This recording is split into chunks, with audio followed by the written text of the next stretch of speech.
बंगाल में विवाह और जीवन। 4 वर्षों तक मैं बंगाल व आसाम में रही और उस दौरान मैंने बंगाली भाषा का अध्ययन किया।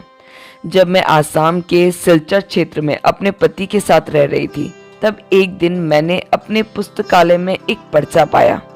मैं नहीं जानती कि यह पर्चा मेरे पुस्तकालय में कैसे आया, परंतु मैंने बड़ी रुचि से उस पर्चे को पढ़ना आरंभ किया। वह बंगाली भाषा में संत लूका रचित सुसमाचार था। सिलचर क्षेत्र में श्री एलन नामक एक बैप्टिस्ट मिशनरी रहते थे। वे कभी कभी मेरे यहाँ आकर सुसमाचार प्रचार करते थे। उन्होंने मुझे उत्पत्ति की पुस्तक का पहला अध्याय समझाया। सृष्टि की रचना का यह वर्णन पुराणों व वेदों की कहानियों से एकदम भिन्न था, जिसके कारण मेरी रुचि उसमें और भी बढ़ गई। मुझे लग रहा था जैसे यह एक सच्ची कहानी है, लेकिन अपने इस विश्वास का मैं कोई ठोस कारण नहीं ढूंढ पा रही थी। अपने पुराने धर्म से मैं अपना विश्वास खो चुकी थी और मेरे हृदय को कुछ बेहतर जानने और पाने की लालसा थी। इसलिए उत्सुकतावश मसीही धर्म के बारे में मैं जितना जान सकती थी और सीख सकती थी, वह सीखने व जानने लगी। मैंने यह निर्णय भी लिया कि यदि मैं इस नए धर्म से पूर्णतः संतुष्ट हुई तो मैं मसीही ईसाई बन जाऊंगी।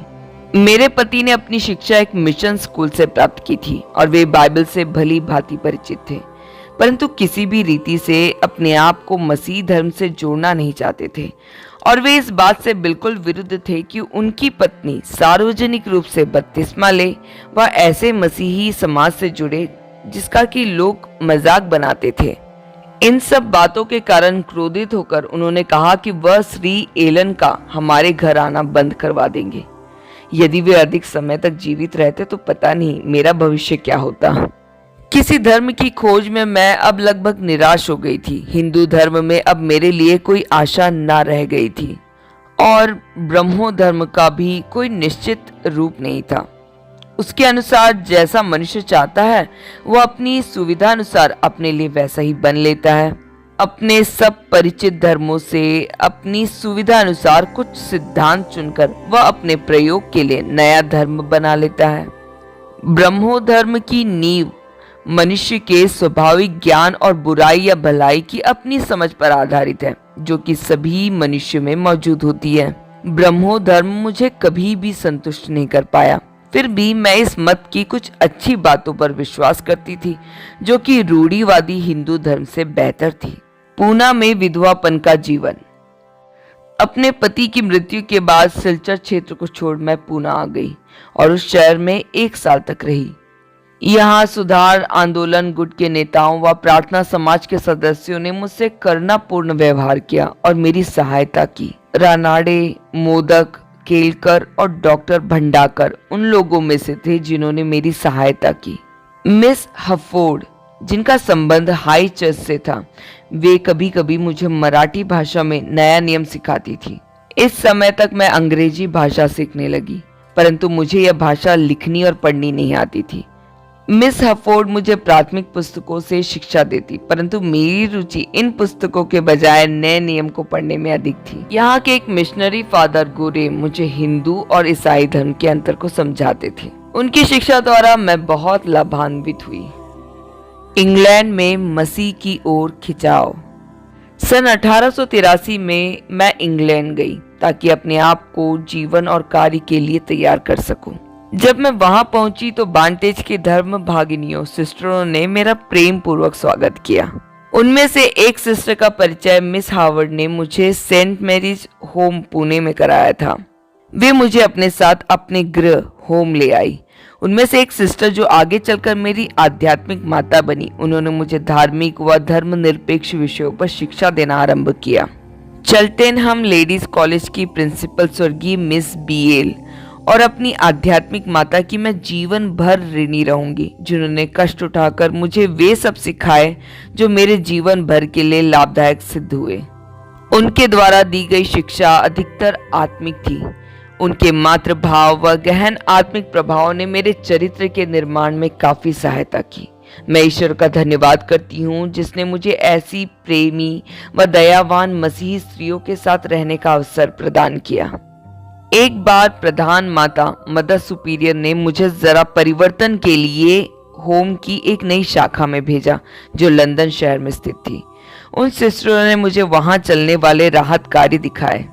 मैं वहां उन स्त्रियों से मिली जो कि कभी रेस्क्यू होम बचाव गृह में रहती थी, लेकिन अब उनका जीवन पूर्णतः बदल गया था, क्योंकि उन्होंने मसीही प्रेम व दया से भरकर रोगियों व दुखियों की सेवा के लिए अपना जीवन समर्पित कर दिया था।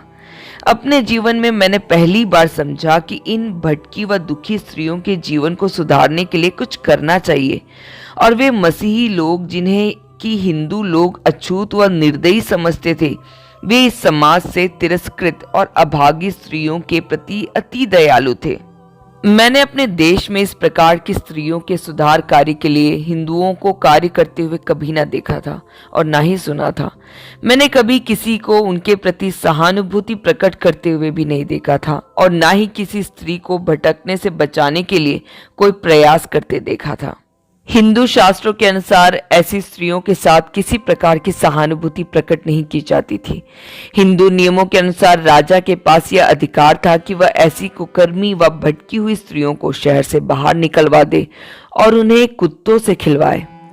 ऐसी स्त्रियां भयंकर पापिन समझी जाती थी और किसी भी प्रकार की दया पाने के योग्य नहीं थी। जब मैं फलहम के उन गृहों होम्स में लौटी जहां मैंने सिस्टर्स ऑफ द क्रॉस के द्वारा किए जाने वाले दया के कार्यों को देखा था, तो मैं यह सोचने पर विवश हो गई कि हिंदू और ईसाई धर्म के बीच गहरा फर्क है। मैंने शिक्षा देने वाली अपनी बहन से इस भेद का कारण पूछा कि मसीही बहनें इन भटकी हुई स्त्रियों को भलाई व उन्हें सुधारने का यत्न क्यों करती हैं। इस पर उन्होंने मुझे सामरी स्त्री व प्रभु यीशु मसीह की मुलाकात का वर्णन पढ़कर सुनाया और मसीह ने जो अद्भुत प्रवचन सच्ची आराधना के विषय में कहे थे उसका अर्थ समझाया। उन्होंने पापियों के प्रति मसीह के असीम प्रेम का वर्णन किया। मसीह पापियों से घृणा नहीं करता था, बल्कि उन्हें बचाने के लिए आया था। मैंने हिंदू धार्मिक पुस्तकों में ऐसी बात ना तो पढ़ी और ना कभी सुनी थी। मुझे संत यूहन्ना रचित सुसमाचार के 4 अध्याय को पढ़कर ऐसा अनुभव हुआ कि मसीह ही एकमात्र उद्धार करता है और उसके अलावा ऐसा कोई भी नहीं है जो भटकी व गिरी हुई स्त्रियों को उठाकर उनके जीवन को बदल सकता है।